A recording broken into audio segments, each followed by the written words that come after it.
Imagine this. Thousands of lives disrupted, homes abandoned, and communities scattered as military forces prepare for a significant escalation. But here's where it gets controversial.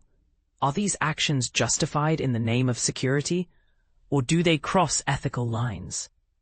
Let's dive into what satellite images reveal about recent developments in Gaza City, and why this situation continues to spark heated debate worldwide. Fresh satellite imagery over Gaza City highlights an alarming reality.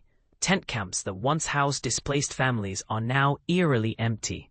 These visuals suggest that people have been forced to leave their temporary shelters as the Israel Defense Forces, IDF, ramps up its operations in the region. According to statements from the IDF, preliminary phases of a major offensive, dubbed Gideon's Chariots 2, have commenced. The goal?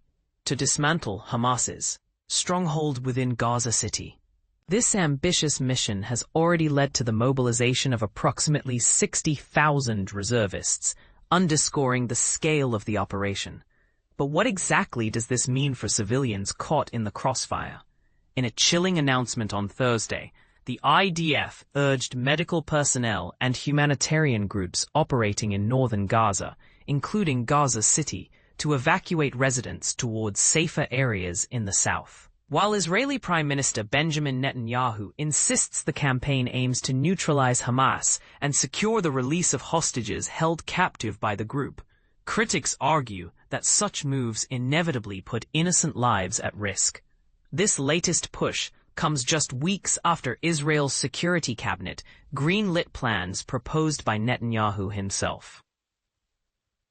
These plans involve gaining full control of Gaza City, despite mounting global scrutiny over the dire humanitarian conditions in the Gaza Strip. Humanitarian organizations tracking population movements report that thousands have fled their homes in recent days. For instance, data released by the Site Management Cluster, SMC, a coalition coordinating aid efforts for displaced individuals, estimates that nearly 17,000 people relocated between August 12th and August 20th alone, with most departures originating from eastern Gaza City.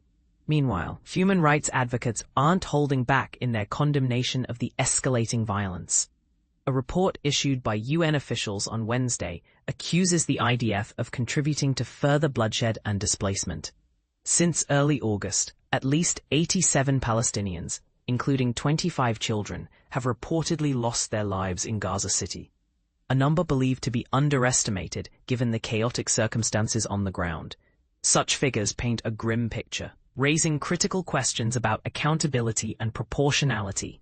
Satellite photos provide additional insight into the growing military footprint around Gaza City. Experts analyzing images captured by Planet Labs noticed a marked increase in armored vehicles, tanks, and other equipment stationed along the city's eastern edge starting August 16th.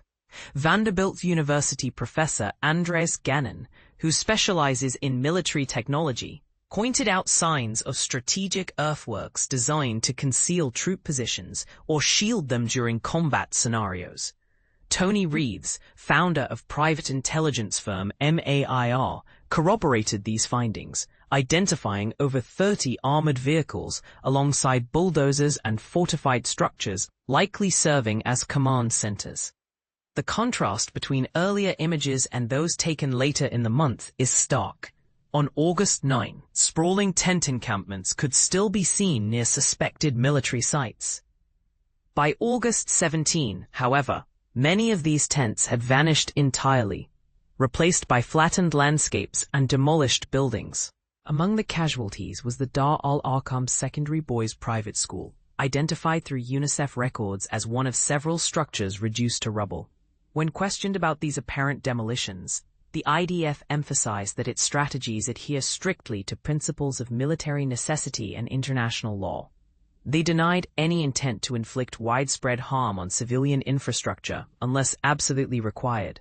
Still, doubts linger among observers, especially when considering previous warnings issued by the IDF advising residents to vacate certain zones deemed unsafe. And this is the part most people miss. How do we reconcile the need for security with the protection of human dignity? Is it possible to achieve peace without perpetuating cycles of destruction and despair?